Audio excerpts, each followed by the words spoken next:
హరే కృష్ణ అండి. మీకు ఈరోజు శ్రీరామనవమికి స్పెషల్గా అమృత గుటికలు చేస్తున్నానండి. ఇది చాలా పాతకాలం వంట. అయితే దీనికి కావాల్సినవి ఏంటంటే దీంతో ఒక పావు బియ్యం స్టోర్ బియ్యం తీసుకున్నానండి. మామూలు బియ్యం అనే తీసుకోవచ్చు. ఇది బాగా రాత్రి నానేసానండి. 2-3 సార్లు కడిగేసుకున్నాను బియ్యం. ఇది మిక్సీ తిప్పేసుకోవాలి.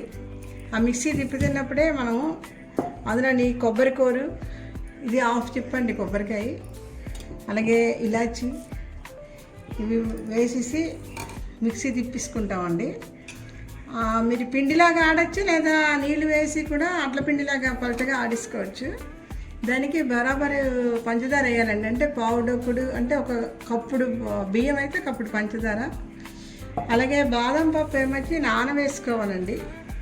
నానవేసి దీన్ని తొక్కదీసి చిన్న చిన్న ముక్కలు కట్ చేసుకుని అవి అలా డైరెక్ట్గా వేసి వచ్చి, లేదా కొంచెం నెయ్యిలో వేయచ్చు. కొంచెం జీడిపప్పు అండి, కొంచెం నెయ్యి అండి. మిక్సీ తిప్పిస్తాం కదండి. తిప్పిసిన తర్వాత పొయ్యి మీద ఈ కప్పుతోటి, అంటే ఏ కప్పు తీసుకుంటే ఆ కప్పుతోటి 2 కప్పులు పాలు, లేదా మనకి పాలు తక్కువ ఉంటే 1 కప్పు పాలు కూడా వేసేసి దానికి బాగా దగ్గరగా అయ్యే వరకు తిప్పుకోవాలండి. తిప్పుకున్నాక పళ్ళంగి నెయ్యి వేసి అది అందులో వేసేసి ముక్కలు కట్ చేసుకుంటే మీకు అమృత గుటికలు రెడీ అవుతాయి. రుబ్బిసింది ఒకటండి కొబ్బరి, తర్వాత ఏలకపల్లి, బియ్యం అన్నీ వేసి రుబ్బిస్తాను. కొంచెం నీళ్ళు వేసి కూడా కడిగి వచ్చాను. అలాగే ఇందులోని పాలండి,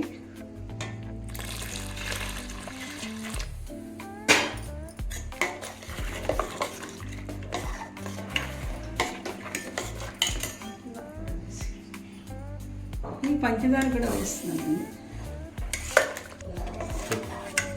ఇది ఇలాగ దగ్గరగా అడగంటకుండా తిప్పేసి ఇందులో కొంచెం నెయ్యి కూడా ఒక పిసరు వేస్తానండి. అడగంటకుండా ఇలా దగ్గరగా అయిపోతుందండి.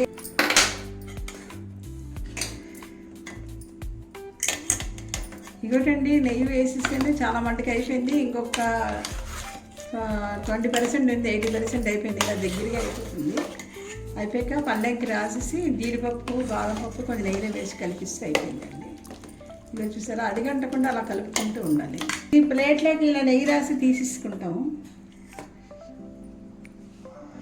ఇందులో జీడిపప్పు, బాదం పప్పు నెయ్యిలో వేసి కలిపిస్తే అయిపోయిందండి, అంతే. బాదం పప్పు నానవేసింది, జీడిపప్పుని కొంచెం నెయ్యి వేసి వేసానండి.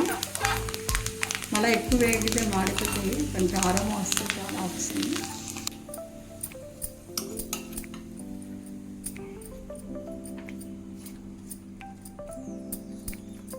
ఇలా ప్లేట్లోని అవి అయ్యాక పేర్చామండి. పేర్చి ముక్కలు కొంచెం ఇంకా బాగా చల్లారితే ముక్కలు వస్తాయండి.